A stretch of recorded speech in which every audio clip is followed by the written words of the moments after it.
bidan desa di pedalaman Kalimantan.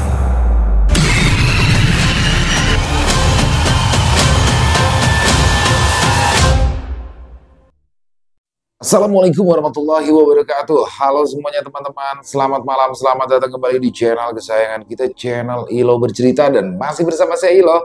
Dimanapun teman-teman berada, semoga teman-teman selalu dalam keadaan sehat walafiat tanpa kekurangan satu apapun. Amin amin ya robbal alamin. Dan pada kesempatan yang baik ini, saya akan membawakan satu kisah dari penulis favorit saya nih, Om Ras, penulis asal Kalimantan Tengah. Wow, yang kisahnya selalu menarik ya teman-teman ya. Tapi sebelum kita masuk ke dalam kisahnya, buat teman-teman yang mungkin belum subscribe channel Ilo Bercerita, yuk bisa diklik dulu tombol subscribe-nya. Jangan lupa lonceng notifikasinya juga dinyalakan agar teman-teman selalu mendapatkan notifikasi dari konten-konten yang akan kami upload selanjutnya. Dan untuk channel Ilo Bercerita kami upload setiap hari teman-teman ya, setiap malam jam 9 malam waktu Indonesia bagian Barat. Oke, nggak pakai berlama-lama lagi. Pasti udah gak sabaran kan untuk masuk ke dalam kisahnya. Kita langsung saja masuk ke dalam kisahnya. Kita menuju ke Kalimantan Tengah. Kalimantan Tengah, sekitaran tahun 2014. Senyum ramah selalu terlihat dari wajah cantik itu.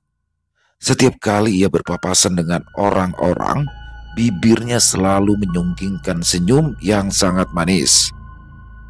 Wanita berusia 27 tahun itu bernama Santi. Dia merupakan seorang bidan desa yang baru beberapa minggu ini ditempatkan di desa terpencil tersebut. Meski masih asing dengan lingkungan sekitar, ia selalu berusaha menebar kehangatan lewat tutur kata dan sikapnya yang lemah lembut.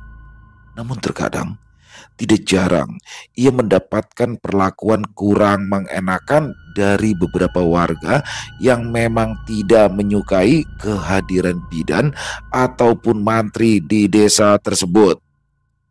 Tapi meski begitu, Santi tetap sopan dan santun dalam memperlakukan semua warga yang ditemuinya tanpa terkecuali. "Bu Mantri," panggil seseorang dari arah belakang. Santi lantas menoleh dan terlihat beberapa meter di belakang ada seorang gadis berusia 17 tahunan yang berlari-lari kecil ke arahnya. Ya, selama beberapa minggu tinggal di desa itu, Santi kerap kali dipanggil Bu Mantri atau Bu Dokter. Padahal ia sendiri merupakan seorang bidan. Tapi ia tidak mempermasalahkan panggilan itu.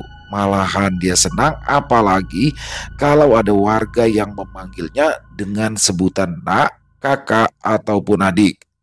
Baginya, panggilan seperti itu lebih hangat dan terkesan lebih kekeluargaan. Itulah kenapa ia sangat menyukainya.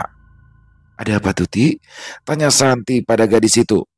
"Enggak kok Bu, aku cuma mau ikut Bu Mantri," jawab gadis itu seraya tersenyum. "Jangan nempel terus sama aku, nanti kamu dimusuhin nenek Sinar loh," kata Santi sambil tersenyum. "Aku juga gak suka sama dia Bu," jawab Tuti seraya menggandeng tangan Santi dengan manja. Santi hanya tersenyum melihat tingkah manja gadis itu kepadanya. Sejak awal kedatangan Santi di desa itu, ia memang sudah diperkenalkan oleh kepala desa dengan Tuti yang memang diberi tugas untuk membantunya selama ia bertugas di desa. Menurut Santi, Tuti merupakan gadis yang menyenangkan sehingga tidak butuh waktu lama untuk bisa akrab dengan gadis tersebut.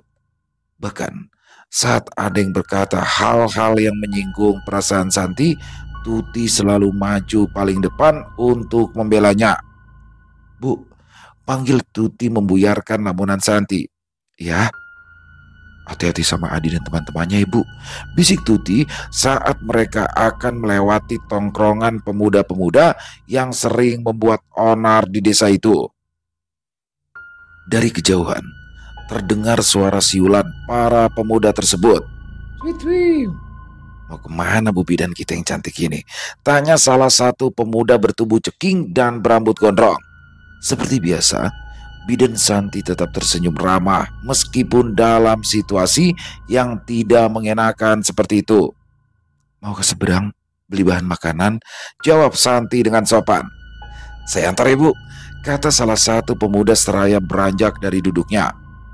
Pemuda itu berwajah tampan, sekilas mirip aktor tahun 90-an Primus Yustisio, hanya saja penampilannya agak urakan dan terkesan nakal. Bahasa sekarang mungkin disebut bad boy. Gak usah, dekat ini kok, jawab Santi dengan cepat menolak tawaran si pemuda yang bernama Adi tersebut. Kalau jalan kaki, bawa barang belanjaan kan susah, Bu. Jadi lebih baik ya saya antar aja ya, ujar Adi masih bersikeras. Tidak usah, saya sama Tuti kok, kami berdua bisa membawanya sendiri. Iya kan Tuti? Kata Santi tetap menolak.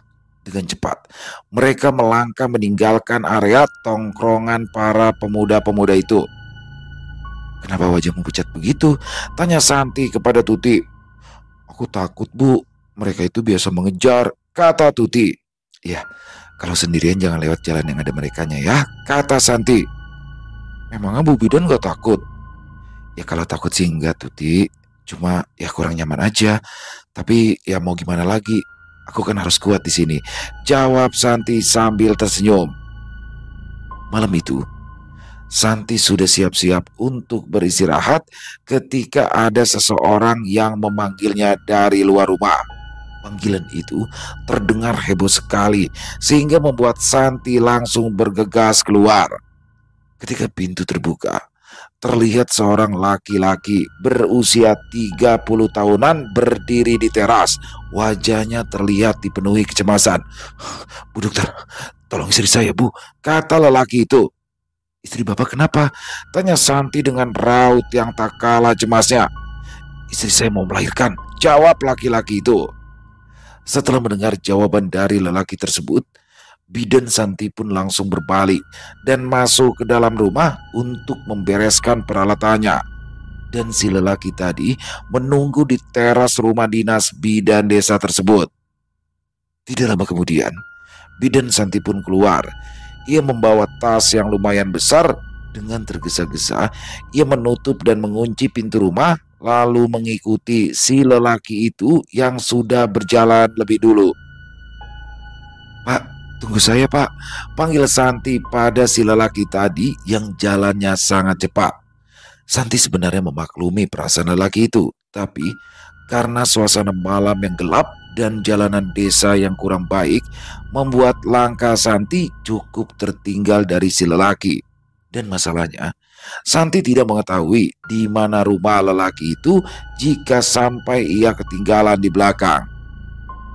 Setelah di jalanan yang agak bagus, Santi lantas mempercepat langkahnya. Tidak lama kemudian, tibalah mereka di sebuah rumah yang berada di ujung desa. Keseluruhan bangunan rumah itu terbuat dari kayu ulin. Rumah itu tampak bagus dan mewah. Baru kali ini Santi melihatnya, sebab sejak ia bertugas di desa itu, ia memang jarang berjalan-jalan santai hingga sampai ke ujung desa. Lagi pula, sebagian orang yang tinggal di sana dikenal tidak menyukai keberadaannya. Bahkan, kalau ada yang hamil atau melahirkan, mereka tidak pernah memeriksakan kehamilan maupun memanggil Santi untuk membantu persalinan. Dan baru kali ini, ada seorang warga dari ujung desa yang meminta bantuannya. Jadi wajar saja jika ia tidak mengenal rumah-rumah beserta pemiliknya di sekitar ujung desa tersebut. Begitu pikirnya dalam hati. Silakan masuk Bu, kata si lelaki seraya membukakan pintu. Santi mengangguk, lalu masuk ke dalam rumah. Di dalam rumah itu, terlihat sudah ada beberapa orang yang duduk-duduk sambil mengobrol. Saat Santi masuk, mereka serentak menoleh. Namun, di situ Santi hanya tersenyum ramah seraya sedikit membungkukkan badan. Kemudian, ia diantar ke sebuah kamar. Dan di sanalah istri dari si lelaki itu berada. Santi segera meletakkan tasnya ke lantai, mengambil sarung tangan dan memakainya, lalu meminta izin untuk mengecek pembukaan persalinan pada si ibu. Sudah pembukaan 5 Bu, ucap Santi seraya melepaskan sarung tangannya lalu kemudian mengeluarkan tensimeter atau sfigmomanometer, alat untuk mengecek tensi si ibu. Beberapa saat kemudian, Santi menghela nafas lega karena tensi si ibu normal dan si ibu juga tampak santai sambil membaca buku. Sambil menunggu pembukaan bertambah, Santi pun beristirahat sebentar. Kakinya terasa sakit setelah tadi beberapa kali tersandung batu. Bu Bidan, panggil wanita itu. Segera Santi menoleh.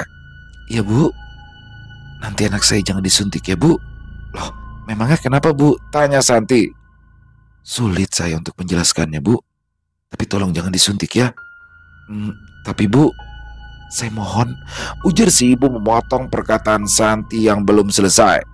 Santi menghela nafas panjang, lalu kemudian ia mengangguk. Baik Bu, ucap Santi mengalah. Singkat cerita, setelah Santi kembali mengecek pembukaan si ibu, ternyata sudah pembukaan lengkap, namun si ibu masih terlihat tenang seperti tidak merasakan sakit. Ibu, sudah pembukaan lengkap ya? Kalau nanti ada rasa ingin mengejan, ikuti saja. Jangan tegang ya Bu, kata Santi yang langsung dijawab anggukan pelan dari si ibu. Wanita itu masih sangat tenang. Setelah mendengar perkataan bidan Santi, hanya terdengar nafas panjang yang diatur perlahan ketika gelombang kontraksi datang. Dia mengejan dengan tenang, dan keadaan wajahnya tetap terkendali. Sesekali ia bahkan menutup mata seakan hanya sedang beristirahat. Bidan Santi tersenyum kecil. Dia kagum dengan ketenangan si ibu. Selama pengalamannya menjadi bidan, ia belum pernah bertemu orang seperti si ibu yang melahirkan dengan sangat tenang tanpa teriakan ataupun rintihan kesakitan. Tangan bidan Santi tampak sigap menyiapkan kain, sementara proses persalinan berjalan dengan begitu alami.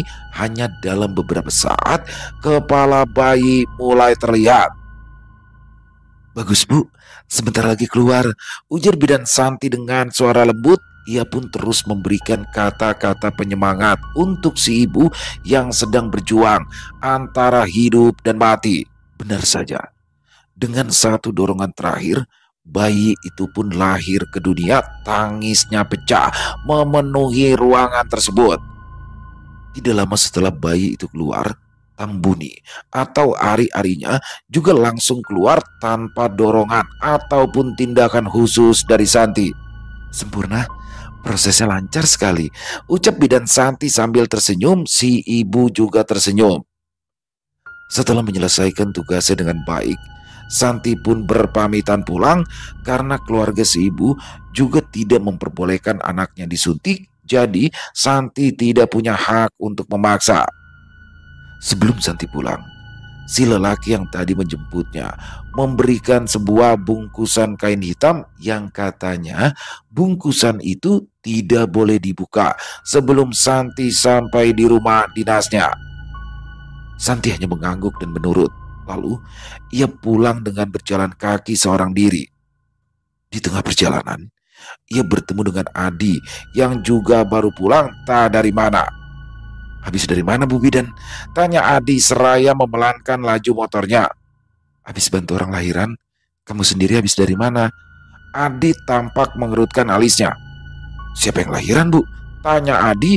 Bidan Santi terdiam, matanya berkedip cepat, mencoba mengingat kembali. Namun semakin keras ia berusaha, semakin dia sadar bahwa sejak awal ia datang ke rumah pasiennya hingga akhir proses persalinan tadi, dia sama sekali tidak menanyakan nama si ibu. Padahal mengetahui dan mencatat nama pasien itu adalah suatu kewajiban bagi seorang bidan yang membantu seseorang melahirkan sepertinya.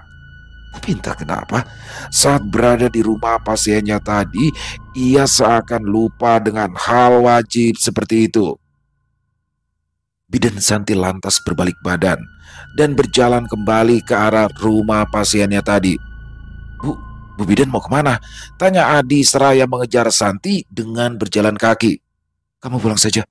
Saya mau ke rumah orang yang melahirkan tadi, kata Santi seraya mempercepat langkahnya. Bukannya pergi, Adi justru terus mengikuti Santi. Jangan ikuti saya. Kalau kamu berani macam-macam, saya bisa laporkan kamu ke polisi, ujar bidan Santi yang merasa tidak nyaman diikuti oleh Adi. Maaf Bu, saya tidak punya niat macam-macam sama ibu. Saya hanya ingin menemani Bu Bidan. Karena di ujung sana itu sepi sekali Bu. Sering dipakai anak-anak untuk mabuk-mabukan, kata Adi. Bidan Santi tidak mengatakan apa-apa. Ia terus saja melangkah dan Adi terus mengikutinya. Namun keanehan lain pun terjadi. Setibanya ia di posisi rumah pasiennya tadi berada, yang terlihat di sana bukan lagi rumah, melainkan hanya lahan kosong yang ditumbuhi semak. Bidan Santi tercekat. Berkali-kali ia mengucek matanya berharap kalau ia hanya salah lihat, walaupun itu sebenarnya tidak mungkin. Ada apa Bu? Tanya Adi. Adi, apa kamu tahu rumah bagus yang ada di sini? Rumah itu keseluruhan bangunannya dari kayu ulin. Bagus dan mewah, Di. Aduh, sepertinya saya jalan. Tolong antar saya ke rumah itu ya, Di. Kamu kan asli orang sini. Kamu pasti tahu, kata bidan Santi terdengar gugup. Rumah dari kayu ulin? Di sini, rumah yang keseluruhan bangunannya dari kayu ulin itu hanya milik Mang Hatan. Tapi setahu saya, di rumah Mang Hatan tidak ada yang sedang hamil, Bu, jawab Adi. Di, saya serius deh. Saya baru aja menolong orang lahiran. Ini coba lihat tas saya. Mana mungkin saya kesini kalau tidak ada kepentingan. Iya Bu, saya percaya. Tidak mungkin Ibu Bidan berbohong. Tapi di ujung sini, memang tidak ada rumah dari kayu ulin. Hanya ada rumah-rumah seperti yang kita lewati tadi. Dan area ini sepi Bu. Ini sering dipakai anak-anak untuk mabuk-mabukan. Makanya tadi saya tetap ikuti Ibu. Karena saya takut Ibu bertemu dengan anak-anak lain, jawab Adi. Bidan Santi terdiam seolah berusaha mencerna apa yang terjadi. Atau Bu Bidan mau saya antar ke rumah Mang Hatan, ujar Adi menawarkan. Santi menoleh ke arah Adi, lalu kemudian ia mengangguk. Iya, tolong ya Di. Mungkin saya kelelahan ditambah mengantuk juga, makanya jadi salah jalan, kata Santi meskipun ia ragu dengan apa yang dia ucapkan. Karena Santi ingat betul posisi rumah pasien yang ditolongnya tadi berada di depannya sekarang. Tapi entah kenapa yang ada di situ justru hanya semak yang memenuhi lahan kosong tersebut. Sama sekali tidak ada rumah ataupun tanda-tanda bekas bangunan di sana. Ayo Bu, ajak Adi. Santi mengikuti langkah Adi dengan kaki yang gemetar. Begitu mereka sampai di dekat motor Adi, pemuda itu lantas menghidupkan motornya dan menyuruh Santi untuk naik. Tidak berapa lama kemudian, Adi memelankan laju motornya.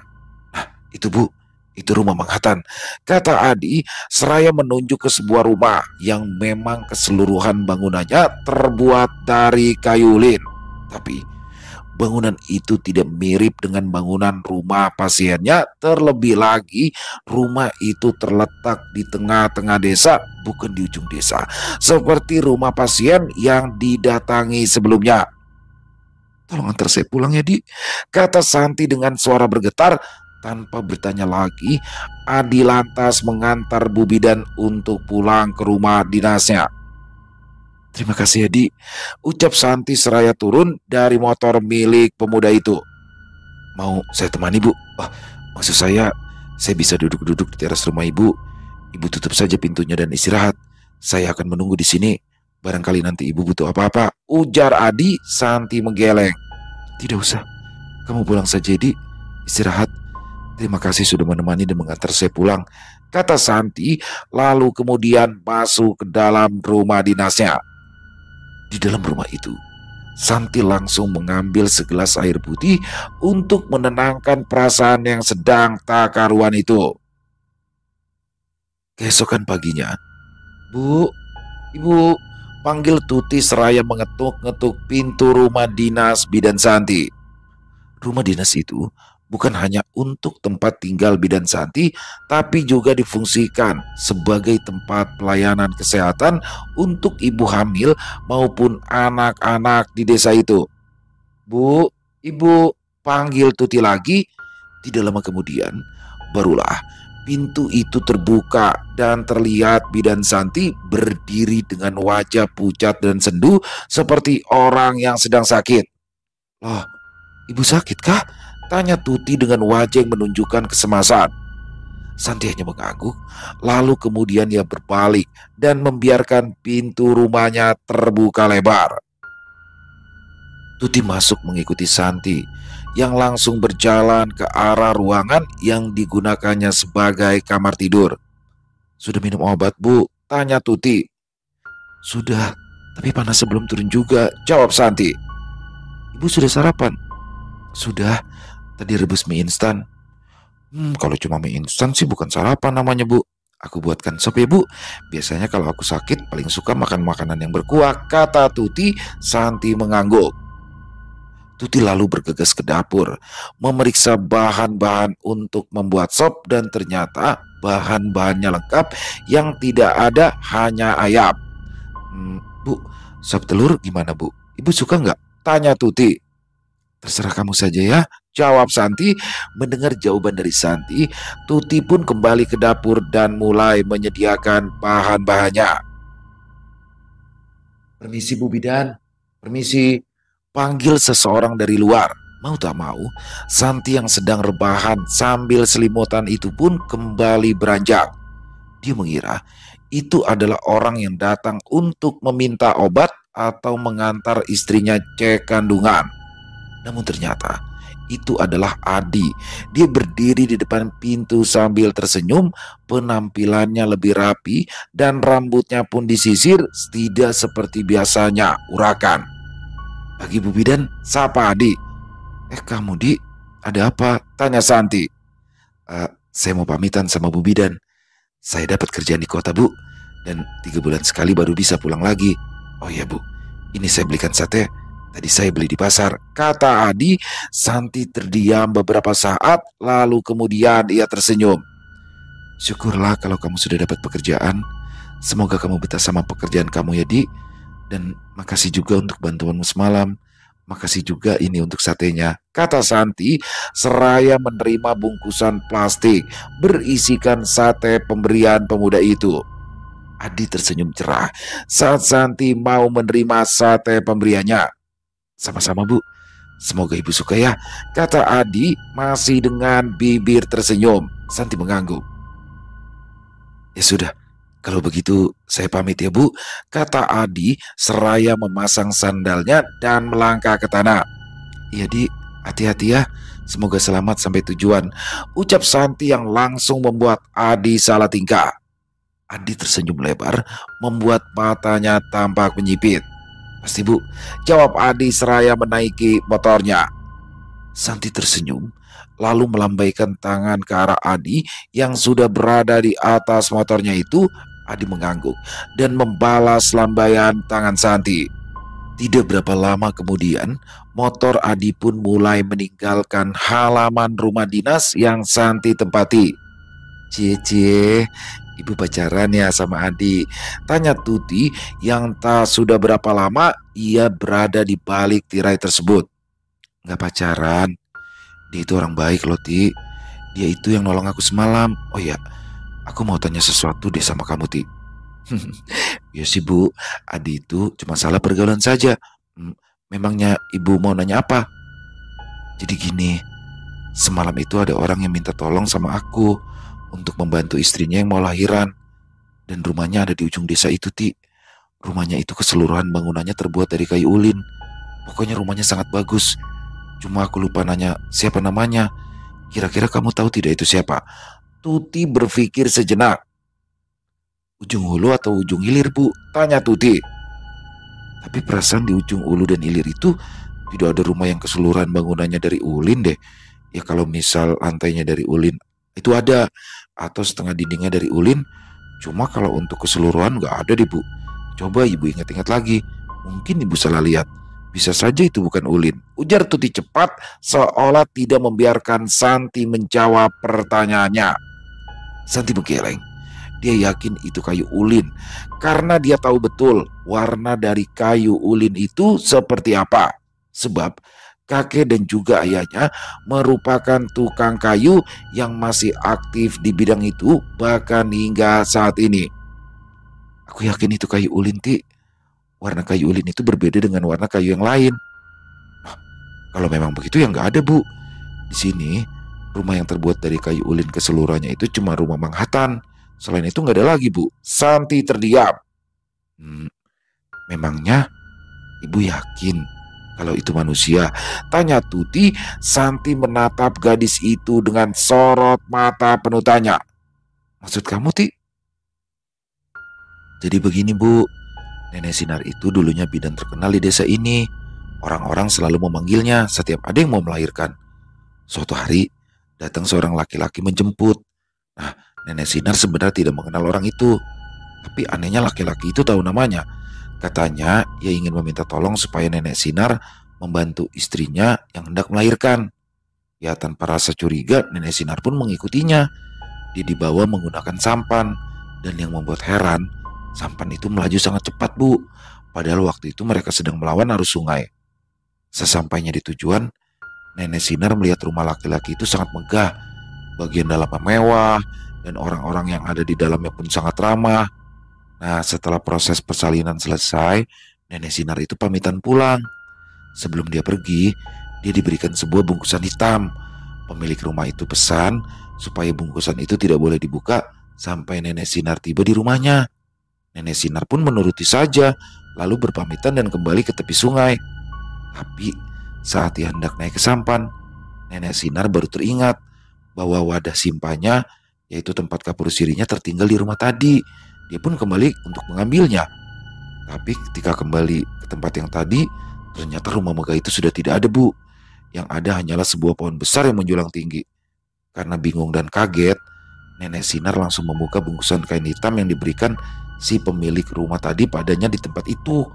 Dan isinya ternyata cuma bongkahan kunyit, Bu. Di situ Nenek Sinar baru sadar kalau yang barusan dia bantu itu bukanlah manusia.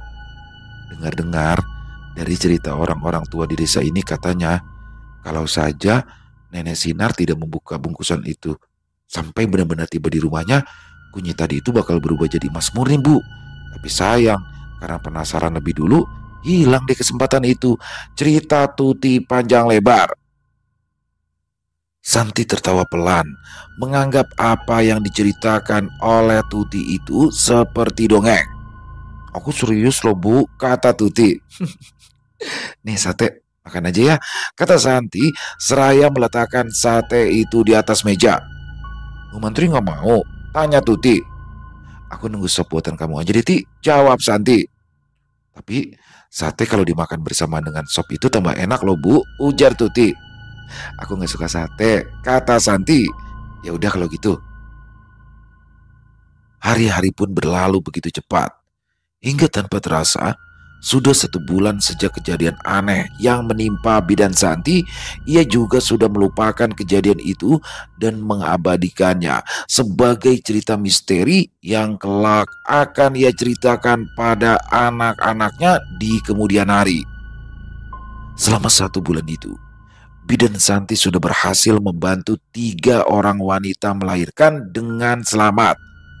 Karena pelayanannya yang sangat memuaskan, ditambah dengan sifat bidan Santi yang lemah lembut memperlakukan semua orang, membuat orang-orang pun mulai menyukainya. Dan bahkan satu persatu mulai meninggalkan Nenek Sinar dan berhenti menggunakan jasa beliau lagi. Selain karena sudah sangat tua, beliau juga memperlakukan ibu hamil dan bayinya secara sembarangan. Terlebih jika orang itu tidak mempunyai uang, atau dalam bahasa kasarnya, orang yang melahirkan itu tidak memungkinkan untuk membayar jasanya. Sedangkan di tempat bidan Santi, semuanya digratiskan, mulai dari pemeriksaan rutin tiap bulan sampai melahirkan. Bahkan bagi yang bersedia melahirkan di rumah bidan, maka bayinya akan mendapat hadiah berupa perlengkapan bayi lengkap termasuk kasurnya. Program ini terutama diperuntukkan bagi warga yang kurang mampu, program pemerintah. Maka dari itu, akhirnya banyak warga yang mulai mempercayakan kehamilannya pada bidan Santi. Tapi imbas dari semua itu, Bidan Santilah yang harus menanggungnya. Ia selalu mendapatkan sindiran kasar dari Nenek Sinar beserta keluarga besarnya. Tidak jarang, mereka langsung meludah saat Bidan Santi lewat di depan rumah mereka. Namun Bidan Santi, yang pada dasarnya lemah lembut itu tidak pernah membalas perlakuan mereka sedikit pun. Tapi justru karena itulah mereka malah semakin menjadi-jadi. Hingga di suatu sore, saat itu rumah Bidan Santi sedang kedatangan seorang wanita yang hendak melahirkan. Seperti biasa, dengan dibantu oleh Tuti, ia mulai mempersiapkan peralatan yang diperlukan termasuk makanan dan minuman untuk si ibu dan juga suaminya yang menunggu. Secara berkala, Santi memeriksa pembukaan dari si calon ibu untuk memantau kemajuan proses persalinan tersebut. Namun, baru pembukaan 2, pasiennya itu sudah berteriak-teriak kesakitan, bahkan ia terus mengejan padahal sudah dilarang oleh Santi karena memang belum waktunya dan itu tidak boleh dilakukan. Sebab mengejan lebih awal sebelum waktunya itu bisa membuat si ibu kelelahan dan juga bisa memicu robekan pada jalan lahir. Di situ, Santi benar-benar kewalahan karena si pasien seolah tidak mendengarkan instruksinya. "Ibu, ini masih pembukaan 2, jadi jangan mengejan dulu ya. Kalau ibu terus mengejan sekarang, nanti ibu bisa kelelahan dan malah berisiko terjadi robekan pada jalan lahir," kata Santi dengan suara tegas namun tetap lembut, berusaha menenangkan pasiennya. "Sakit sekali, Bu Bidan. Rasanya seperti ada sesuatu yang mendorong. Meremas-remas dan mencakar-cakar perut saya dari dalam," jawab si pasien dengan suara setengah merintih. Tangannya erat mencengkram sarung yang dipakainya untuk menutupi bagian pinggang ke bawah. Santi segera menggenggam tangan pasiennya, berusaha menyalurkan ketenangan. "Saya tahu sakitnya sangat berat, Bu, tapi mohon jangan mengejan dulu ya. Tarik nafas pelan-pelan, hembuskan perlahan. Nanti kalau sudah waktunya, saya akan pandu ibu supaya bayinya lahir dengan selamat," ucap Santi lembut. Si pasien mengangguk. "Bu Bidan, ada air yang keluar, Bu," kata si pasien dengan suara lemah. Dengan wajah cemas dan juga khawatir, Santi langsung memeriksanya. Jantungnya berdegup sangat kencang. Seketika wajahnya menegang, cairan bening mirip air ketuban mengalir membasahi alas persalinan. "Ya Tuhan, ini masih pembukaan 2. Pikir Santi cemas. Ia memperhatikan cairan itu lebih seksama. "Apakah air ketubannya sudah pecah, Bu? Bagaimana istri saya, Bu Bidan? Dia akan baik-baik saja kan?" tanya si suami pasien. "Saya akan cek ya, Pak. Mohon untuk tetap tenang," kata Bidan Santi berusaha menenangkan suami dari si pasien. Santi pun segera menggunakan sarung tangan, lalu memeriksa dengan cermat cairan yang keluar itu. Beberapa detik terasa begitu panjang. Setelah beberapa saat memeriksa, Bidan Santi akhirnya bisa menghela nafas lega. "Ini bukan air ketuban, ini hanya cairan biasa," katanya sambil menoleh ke arah suami si pasien. "Oh, mungkin itu kembar Danung, Bu," kata Tuti. "Maksud kamu apa?" Santi bertanya karena kurang paham dengan arti dari perkataan Tuti. "Katanya sih, Bu, kalau ibu hamil sering mandi malam-malam, itu akan mengalami kembar Danum. Jadi yang lahir lebih dulu itu air bukan anak," kata Tuti. Santi tersenyum seraya menggelengkan kepalanya. Malam telah beranjak. Jam di dinding pun sudah menunjukkan pukul 1 malam. Namun pembukaan persalinan pasiennya masih stuck di pembukaan 2, sementara pasiennya sudah mulai terlihat kelelahan. Tapi sesekali ia masih mengejan. Dan jika sudah begitu, dengan lembut Santi kembali menenangkan pasiennya itu, memintanya untuk mengatur nafas dan menahan diri sebisa mungkin agar tidak mengejan. Setelah 20 menit berlalu, Santi kembali melakukan pengecekan. "Ini pembukaan 3, kata Bidan Santi pelan. "Bu, perut saya makin sakit, Bu Bidan. Kram, nyeri," Kata pasiennya. "Iya, Bu, Tahan ya Bu, semoga pembukaannya semakin cepat bertambah, kata bidan Santi. Suasana saat itu terasa hening.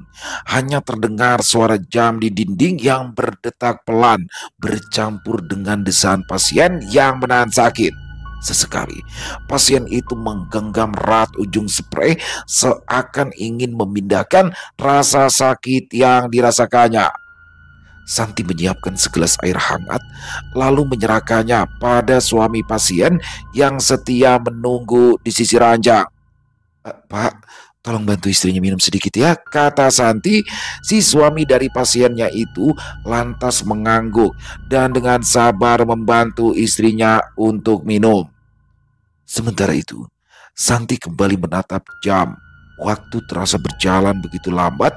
Ia menarik nafas panjang, berusaha menenangkan dirinya sendiri.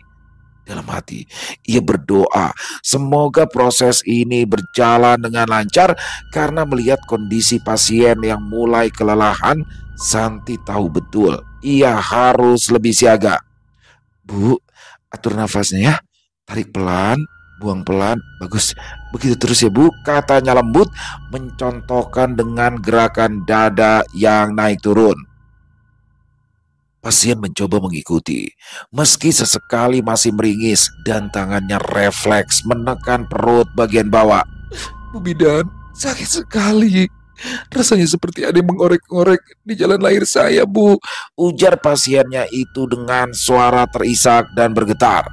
Santi segera melakukan pemeriksaan kembali, namun sejauh yang ia lihat, di jalan lahir hanya tampak bercak darah bercampur lendir tanpa tanda lain yang mengkhawatirkan. Hal itu membuat Santi beranggapan bahwa rasa sakit yang dirasakan pasiennya mungkin saja hanya bagian dari proses pembukaan persalinan. Meski begitu, ia tetap berusaha menenangkan pasien sambil mengingatkan agar tidak terlalu fokus pada rasa sakit dan harus tetap mengatur nafas dengan baik. Bu, sakit sekali, Bu. Saya merasa seperti ada yang menyedot jalan lahir saya. Giginya tajam, Bu. Sakit, tolong. Rintih pasiennya dengan wajah pucat peluh membasahi wajah dan tubuhnya. Santi terperanjat. Bulu kuduknya seketika meremang. Ucapan pasien itu terdengar begitu aneh, tak masuk akal. Namun tatapan matanya yang penuh ketakutan seolah benar-benar merasakan sesuatu yang tidak bisa dijelaskan dengan akal sehat. Dengan cepat, Santi mendekat. Tangannya berusaha menenangkan pasien yang berontak halus. Sambil terus merintih, ia kembali melakukan pemeriksaan. Namun, yang terlihat tetap sama. Hanya bercak darah dan lendir di jalan lahir. Tidak ada tanda benda asing, apalagi sesuatu yang bisa menggigit seperti kata pasiennya. Tenang ya Bu, tarik nafas pelan-pelan. Tidak ada apa-apa, Ibu itu hanya perlu kuat.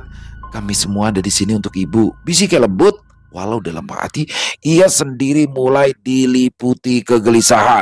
Tuti yang sedari tadi hanya rebahan lantas beranjak. Ini sepertinya lain deh Bu. Apa tidak sebaiknya kita minta bantuan dari tetua desa saja Ibu? Ucap Tuti. Santi terdiam sejenak, lalu kemudian ia mengangguk. Dan tanpa menunggu lagi, Tuti lantas keluar rumah dan pergi menuju ke rumah tetua desa. Ketika tetua desa datang bersama Tuti, keadaan si pasien masih sama dan pembukaan si pasien pun juga belum bertambah. Itu diketahui karena sebelum Tuti dan tetua desa datang, tadi Santi sudah 2 kali mengecek si pasien. Karena si pasien terus-menerus mengeluhkan sakit dan berkata bahwa ada sesuatu yang menghisap jalan lahirnya. Lelaki parubaya itu lantas meminta Tuti untuk membawakan segelas air putih. Oleh si tetua desa, air itu didoakan dan disuruh untuk meminumkannya pada si pasien. Tuti lantas mengikuti arahan itu dan Santi sama sekali tidak melarang, Tidak berapa lama setelah meminum air tersebut, suara keras terdengar dari bawah rumah, seakan ada sesuatu yang menabraknya dari bawah.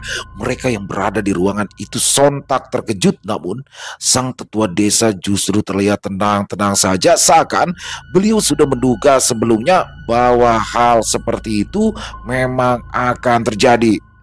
Bu Bidan, sepertinya ada yang mau keluar, Bu. Rintih pasiennya membuyarkan keheningan mencekam yang sempat menyelimuti ruangan tersebut. Dengan cepat, Santi kembali memeriksanya dan raut wajahnya pun tampak penuh ketidakpercayaan. Bagaimana tidak?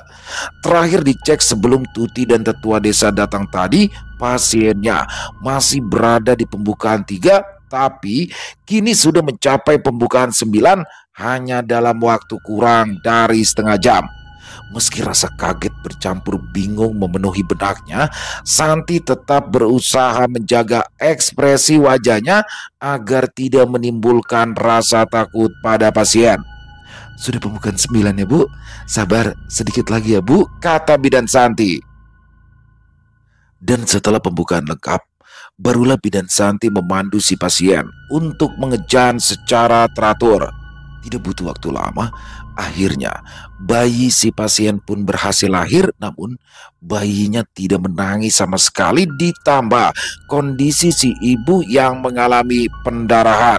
Dengan sigap, Tuti mengambil alih si bayi, sementara bidan Santi fokus menangani pasien dengan sekuat tenaga. Ia berusaha menghentikan pendarahan itu sebisa mungkin. Wajahnya tampak tegang dan keringat sudah memenuhi wajah. Sesekali terdengar bidan Santi meringis. Namun untungnya setelah beberapa saat pendarahan itu berhasil dihentikan. Dan bersama dengan itu, suara tangisan dari bayi si pasien pun terdengar. Bidan Santi menghela nafas panjang. Ia merasa lega, namun tangannya terasa sangat sakit. Selamat ya, Bu. Ibu sudah berhasil melewati proses persalinan yang penuh perjuangan ini.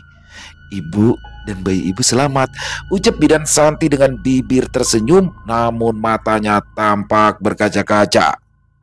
Ruangan yang semula mencekam kini berubah penuh rasa lega, meski kelelahan dan sisa ketegangan masih begitu terasa. Bu Bidan, panggil tetua desa. Setelah suasana di ruangan itu tenang dan bidan Santi pun juga sudah duduk beristirahat. Iya, Pak. Bu Bidan, mungkin tidak akan percaya, tapi saya harus tetap memberitahukan pada Bu Bidan, kata si tetua desa. Apa itu, Pak? Tanya bidan Santi. Dia sudah diganggu oleh makhluk jadi-jadian yang kami sebut sebagai Pangulu. Makhluk itu merupakan jelmaan dari seseorang yang berniat ingin mencelakai si ibu hamil, dan mungkin juga untuk membuat Bu Bidan kembali dimusuhi orang-orang. Tapi untungnya ibu ada yang melindungi, dan sosok yang melindungi ibu itulah yang membantu mengusir Pangulu tersebut, kata tetua desa. Tapi tadi pembukaan bertambah dengan cepat setelah si ibu meminum air doa dari Bapak, kan? Dan maaf sebelumnya, Pak, tapi saya tidak memiliki sosok pelindung seperti yang Bapak katakan itu, kata bidan Santi pelan. Tetua desa itu mengangguk. Air itu hanya saya bacakan doa telusur, Bu. Dan doa telusur bukanlah untuk mengusir makhluk itu. Yang mengusir Pangulu tersebut tadi adalah sosok yang menjaga ibu. Dia laki-laki berperawakan tinggi, wajahnya tampan, dan penampilannya seperti Panglima Dayak, ujar tetua adat yang langsung membuat Santi mengerutkan alisnya. Saya benar-benar tidak tahu tentang sosok itu, dan dia bilang dia menjaga ibu karena ibu sudah berjasa dalam membantu proses kelahiran bayi yang kelak akan menjadi pemimpin mereka, ujar tetua desa memotong perkataan Santi dengan cepat. Semua perkataan tetua desa tersebut benar-benar sulit untuk ia cerna. Hari berganti minggu, dan minggu pun berganti bulan. Tak terasa, sudah hampir setengah tahun Santi tinggal di desa tersebut. Pahit manisnya pengalaman menjadi bidan desa di tempat itu benar-benar sudah ia lewati. Mulai dari membantu kelahiran yang berjalan lancar hingga persalinan yang penuh ketegangan, semua itu menjadi bagian dari perjalanan hidupnya yang berharga. Meski jauh dari hiruk-pikuk kota dan kenyamanan rumahnya dulu, Santi perlahan mulai terbiasa dengan kehidupan desa yang sederhana. Kini, ia dan warga desa mulai menjalin kedekatan layaknya keluarga sendiri. Senyuman hangat dan ucapan terima kasih dari para ibu yang ia tolong saat melahirkan seringkali menjadi penguat saat rasa lelah yang hampir membuatnya menyerah. Namun, ada satu hal yang membuatnya sadar bahwa pengabdiannya di tempat itu bukan hanya tentang menolong persalinan saja, tetapi juga tentang keberanian menghadapi sesuatu yang tak selalu bisa dijelaskan dengan logikanya. Bu Bidan, panggil seseorang sambil melambaikan tangan pada Santi yang saat itu berada di posyandu dan sedang memberikan penyuluhan tentang manfaat imunisasi pada anak. Waktu itu, posyandunya masih seperti pos kamling, tidak memiliki bangunan khusus dan hanya memiliki atap, lantai, serta berdinding sebagian. Mendengar seseorang memanggilnya, Santi lantas menoleh. Dan terlihat tak jauh dari posyandu ada Adi yang berdiri sambil melambaikan tangannya. Santi mengangguk sambil balas tersenyum. Dan setelah kegiatan di posyandu sederhana itu selesai, Santi dan Tuti pun bergegas pulang. Bu Bidan, panggil Adi seraya berlari menghampiri Santi. Bu Bidan, aku duluan ya. Luguran nih mau mandi, kata Tuti sambil tersenyum nakal menatap Santi. Gadis itu segera berlari meninggalkan Santi dan Adi yang kini sudah berjalan beriringan. Apa kabar? Kapan pulang dari kota? Tanya Santi. Saya baik-baik saja, Bu. Dan saya pulangnya kemarin malam. Saya juga sudah mendapatkan pekerjaan yang layak di sebuah perusahaan tambang. Nah, sekarang ini saya sedang cuti. Dan 10 hari lagi saya akan kembali bekerja, jawab Adi. Syukurlah kalau begitu. Aku senang melihat kamu yang sekarang, Di. Adi tersenyum. Bu Bidan, ya, kan saya sekarang sudah berubah, Bu. Dan saya juga akan terus memperbaiki diri. Jadi, maksud saya, apa ya, Bu? Mau saya seriusi, kata Adi dengan gagap. Bidan Santi terdiam, langkahnya terhenti dan ia langsung menatap ke arah Adi yang berdiri tepat di sampingnya. Ditatap oleh Bidan Santi seperti itu, Adi langsung menundukkan kepalanya. Kalau kamu berani bertemu dengan orang tuaku, mungkin aku akan mempertimbangkannya, kata Bidan Santi dengan bibir yang tersenyum. Adi mengangkat wajahnya dan menatap Bidan Santi berharap wanita pujaannya itu tidak sedang mempermainkannya. Serius? Bu Bidan serius? Bu Bidan juga suka sama saya? Bu Bidan siap jadi istri saya? Tanya Adi beruntun. Bidan Santi tak menjawab, ia hanya tersenyum lalu melanjutkan langkahnya. Selesai. Wow, luar biasa kisah dari Om Ras, Bidan Santi. Waduh, ini bidan muda yang mengabdikan dirinya masuk ke pelosok pedalaman Kalimantan untuk mengabdikan dirinya di tengah-tengah warga ya, dengan apa yang sudah dia dapat, dengan ilmu apa yang sudah dia dapat. Tapi memang sulit ya, karena kan warga itu peralihan ya, dari biasanya mereka melakukan apapun secara tradisional. Biasanya mungkin kalau di daerah-daerah gitu kan di zaman dulu mereka lebih kenal dengan dukun beranak, lebih percaya ya dengan dukun beranak daripada harus dengan teknologi modern seperti bidan atau dokter ataupun lainnya.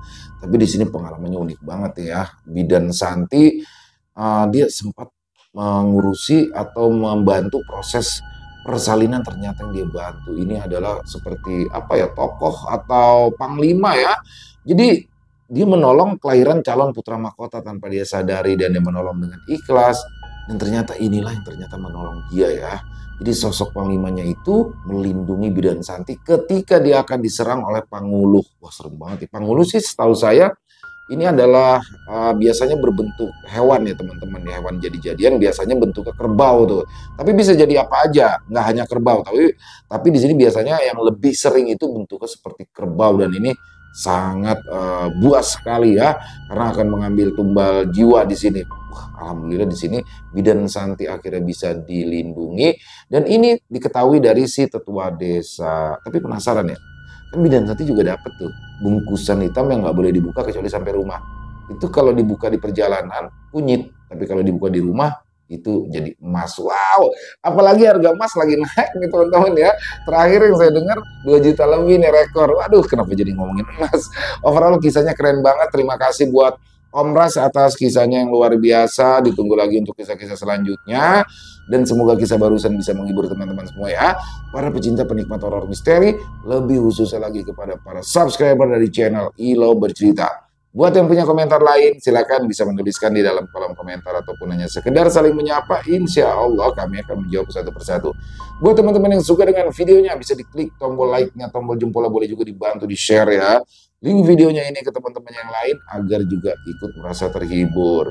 Di akhir kata, saya Ilo mengucapkan permohonan maaf apabila mungkin dalam pembawaan kisahnya barusan ada kata-kata saya yang salah ataupun ada kata-kata saya mungkin yang kurang berkenan. Saya mohon dibukakan pintu maaf yang seluas-luasnya. Sampai berjumpa lagi di konten-konten kami selanjutnya yang pasti tidak kalah serunya, yang pasti tidak kalah horornya. Masih bersama saya Ilo di channel Ilo Bercerita. Salam sehat sukses selalu untuk kita semua. Wassalamualaikum warahmatullahi wabarakatuh.